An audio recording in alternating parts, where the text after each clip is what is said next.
Hello, Math 3. Welcome to the last part of this combining function section we're in. Today we're going to talk about something called a composite function. And what that means is you're going to put a function inside another function.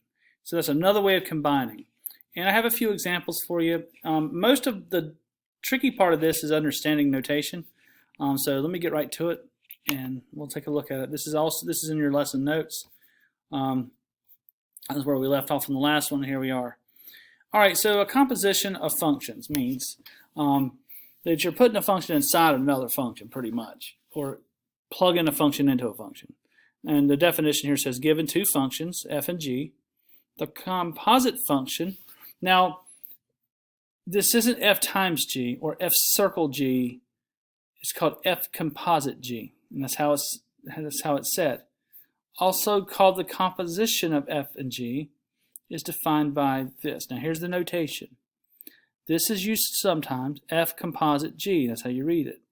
Now it literally means plug, if it's in this order, f is composition of g, means plug g into f.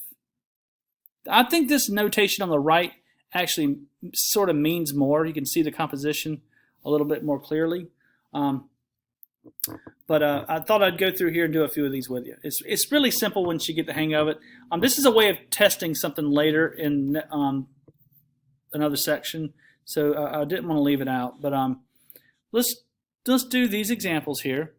Okay, so suppose f of x is the square root of x, and g of x is x squared plus 1. We're going to find all of the following. This is f composite g, which means plug g into f. So this is going to go into this. This is g composite f, which means I'm going to plug f into g.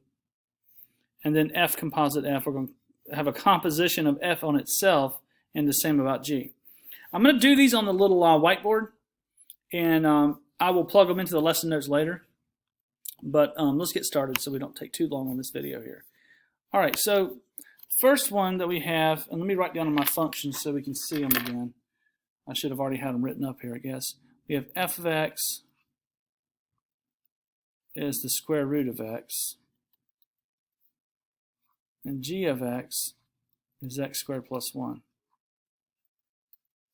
All right, the very first thing on that list is f composite g of x.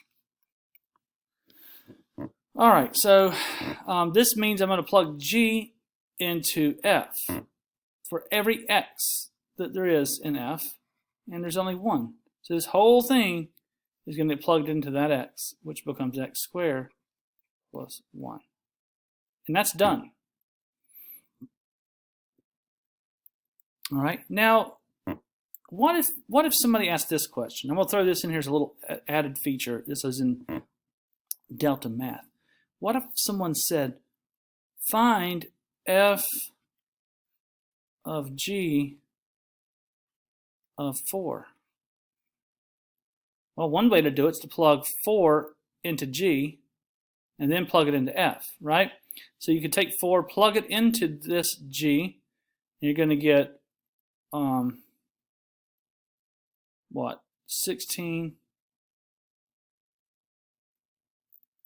plus 1, and we'd get square root of 17, and that's 17, and he'd come back and be plugged into this one. Or simply just plug it into the one you just built.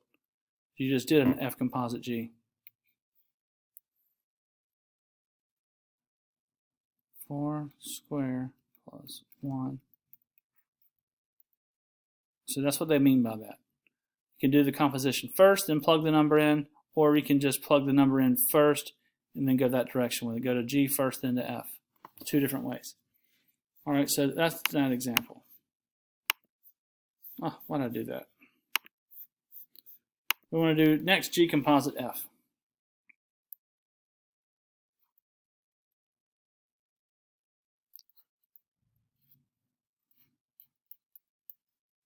All right, and remember f of x is square root of x. And g of x was x squared plus 1.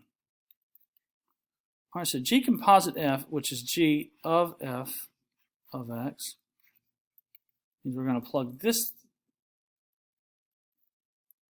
thing right here into G. All right, so we're going to have the square root of x plugged into x. So I'm plugging f into G, add 1. Now this one I can simplify a little bit. Any square root squared gives me what's inside. Now we just have 1. Okay? So that's how you would do that one.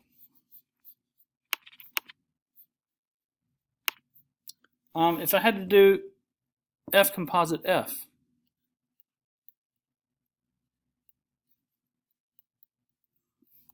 and remember f is square root of x. So I need to plug the square root of x into a square root. So it'd be the square root, it's like the outside, and then he comes inside. Plug him into himself. And finally, G composite G of x. Well, if G of x is x squared plus 1, then we would need to plug G into itself right there. So we'd have x squared plus 1 squared plus 1. Okay? And you'll run into some of these. If you have any questions about these, please let me know. And I hope this video was helpful. And remember, evaluating them, you could do the composition first, then plug the number in, or you can go back and look at the video and see how I did it both ways. All right, I hope that's helpful.